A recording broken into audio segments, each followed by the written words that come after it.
Today I'm going to do a brief introduction on curly hair and bangs. And when I say brief, I mean brief, as in incomplete, not exhaustive. There is so much more to know about curly hair. Every curl has its own personality. There are so many ways to work with curly hair because there's so many different types of curly hair. So today I'm just going to cover one aspect of that. Meet my friend Alicia and her twin sister, Alicia.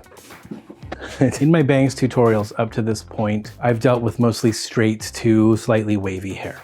Hair that doesn't move that much different from wet to dry. Curly hair is a whole different story. I've worked with so many different types of textures. I've had the opportunity to work with hair textures from the barely perceptible curls to tightly coiled and multiple textures on one head. Working with curly hair is like being a part of a conversation.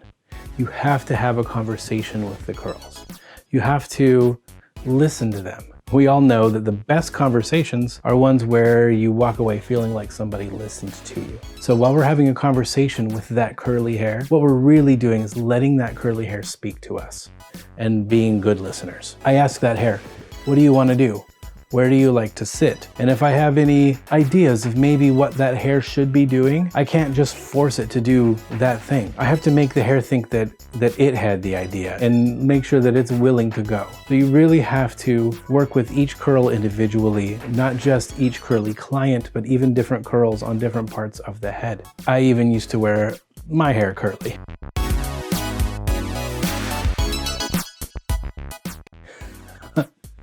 Being that I'm always so curious about different processes, how they work, I love to test things on myself. So for a few years I wore a perm, and it really got me a lot of curly cred with clients. I mean, if you have curly hair, tell me if this sounds familiar.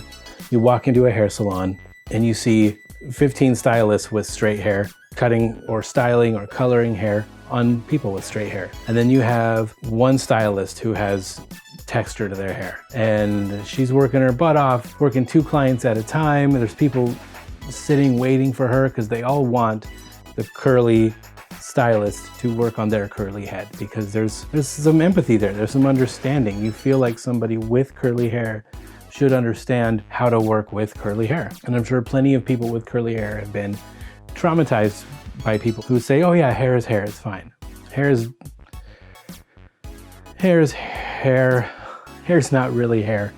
Hair, especially curly hair, it is an organism. It's an entity. It has personality, and it needs to be heard. When my hair was permed, people would walk into the shop, they'd see me and they'd go, I want that guy to work on my hair. And when I decided to stop perming my hair, I had to come out to some of my clients. I never told them that my hair was permed, but I never told them that my hair was natural. They began to give me funny looks when my hair was growing in straight at the roots. But by then I had them hooked, so I didn't lose anybody when I stopped perming my hair. So let me talk about bangs and curly hair real quick. My preferred method when cutting bangs on curly hair, since I want to let that hair speak, I want to listen to it and tell me what it needs, I prefer to work on curly hair wet. The reason is, if I comb through this curly hair, if I finger comb through it and blouse it, it tends to want to bounce pretty close to where it normally likes to sit. My preference is to make hair as wash and go as possible. Yes, I can make this hair perfect for my guests when they style their hair, but on days where they're not styling their hair, days when they're letting the hair style itself, they're gonna get a different result. If somebody's dominantly gonna wear their hair curly, I wanna let the curls really dictate where that hair wants to sit. Hair that is wet can speak. It really kind of tells you what it wants. When it's well moisturized, when it's got plenty of moisture in it, it's going to bounce and sit very close to where it will sit when it's dry. If I dry this hair, if I straighten the hair, oh my gosh, or I diffuse it, and then I decide to start pulling through that hair and cutting the bangs, then the next time they shampoo, they're gonna get a totally different composition. So I wanna make sure, that's really my main rule, no matter which style of bangs I'm working with, is that when I'm cutting curly hair, I always cut it wet. Proceed with caution, and remember, you can always cut more than once. If I leave it a little bit long, and then let it bounce up and discover I haven't cut it short enough, then I can always cut it again. If I just pull this hair straight, let's say I want the hair to be at the eyebrows. If I just pull that hair straight and cut it at the brows, I think we've all seen the videos of what happens. So I'm gonna let that hair bounce up. I'm gonna scrunch it or blouse it, you pick your term. And now let's say I want him to sit at the brows. I'm gonna cut it at the bottom of the eye, just to make sure. I want you to take a look. These mannequins are twins, they have the same hair texture. When I pull this down, that is all the way down to her cheekbone, all the way down to there. But then once it bounces up, it's right at her eyebrows. The curlier the hair, the more it's gonna bounce up. So when we're cutting bangs on curly hair, I just wanna take it slow, cut it way longer than I think it needs to be. I'll spray the hair and squeeze. Let that hair absorb that water. Then we let it bounce, cut it long, take a look at it, cut it again. We can always cut it a second time, but if we cut it too short, then we're waiting months, maybe years before it gets long enough again. So my first rule is cut it wet. My second rule is cut it too long, because you know you can always come back and cut it again.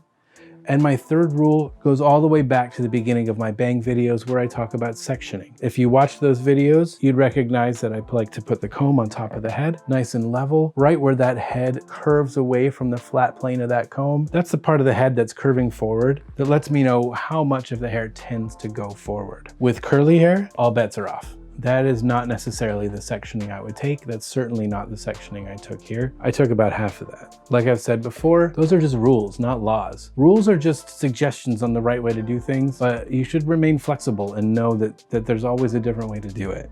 On Alicia number 2 here, I've included about half of that standard bang section actually into the bangs, and the rest has been distributed throughout the sides and the back. Really just let those curls speak to you. So when it comes to cutting curls, let them speak. Be a good listener. Cut them wet so that they can speak. Cut them significantly longer at first than you think they need to be, and observe. Cut and observe. Use your eyeballs, use your senses. Don't expect to get it right the first cut. There's nothing wrong with carving away. When Michelangelo carved David, do you think he got the chisel out and just started carving that figure right into that famous muscle structure? Do you think he just went right into the final draft? No, he started out with a big block of rock and he carved out a rough shape, and then he refined it, and then he refined it a little bit more, and then he refined it a little bit more, and it probably at one point looked a little bit like a stick man, and then he had to get in there and put in the details and put in the bends. Cutting curly hair is like sculpture. There's nothing wrong with cutting it a little bit longer and then coming back and refining, and then coming back and refining a little bit more. If I brush my fingers through the curls, blouse them a little, and what I thought was a perfect line turns out to have one long curl dangling, there's nothing wrong with cutting just one hair or one group of curls. Let those curls speak and really take the time to sculpt them into shape. This goes with all the bang shapes, depending on your curl texture, your curl type, the density of your hair, how you normally wear your hair. Some bangs are going to be more ideal than others, but hey, live your dream. Just live it cautiously. Hey guys, thanks for watching this video. If you enjoyed it, you enjoy being nerdy about hair and hearing the occasional dad joke, go ahead and check out another one of my videos. If you want to see them as soon as they come out, go ahead and click subscribe. Feel free to share this video with any of your nerdy friends. I'll see you next time. Thanks.